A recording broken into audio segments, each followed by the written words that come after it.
Iran Hormuz প্রণালী পুরোপুরি খুলে দেওয়ার ঘোষণা দেওয়ার ১ ঘন্টার মধ্যেই বিশ্ববাজারে তেলের দামে বড় ধরনের পতন দেখা গিয়েছে। মাত্র ৩ ঘন্টার ব্যবধানে অপরিশোধিত তেলের দাম ১১% বেশি কমে গেছে, যা জ্বালানি বাজারে তাৎপর্যপূর্ণ প্রভাব ফেলেছে।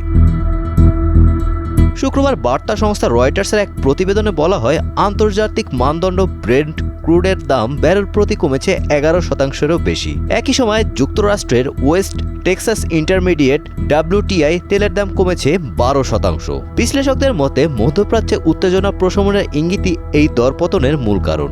বাজার বিশ্লেষণ সংস্থা UBS এর বিশেষজ্ঞ জিওভানি স্টাউনোভো বলেন, ইরানের পররাষ্ট্রমন্ত্রী আব্বাস আরাকচি বক্তব্যে বোঝা যাচ্ছে লেবাননের যুদ্ধবিরতির সময় অঞ্চলটিতে উত্তেজনা কমতে পারে। তবে তেলের বাজার দীর্ঘমেয়াদী স্থিতিশীল হবে কিনা তা নির্ভর করবে হরমুজ প্রণালী দিয়ে তেলবাহী জাহাজ চলাচল কতটা বাড়ে তার উপর।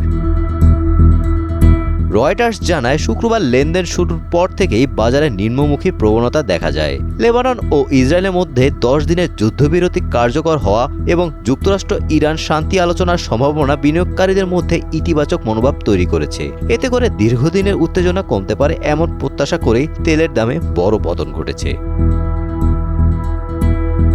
এর আগে ইরানের পররাষ্ট্রমন্ত্রী আব্বাস আরাকচি সামাজিক যোগাযোগ মাধ্যমে জানান, যুদ্ধবিরতির সময় হরমুজ প্রণালী দিয়ে সব ধরনের বাণিজ্যিক জাহাজ চলাচল নির্বিঘ্ন থাকবে, তবে জাহাজগুলোকে নির্ধারিত রুট অনুসরণ করতে হবে বলে জানানো হয়েছে।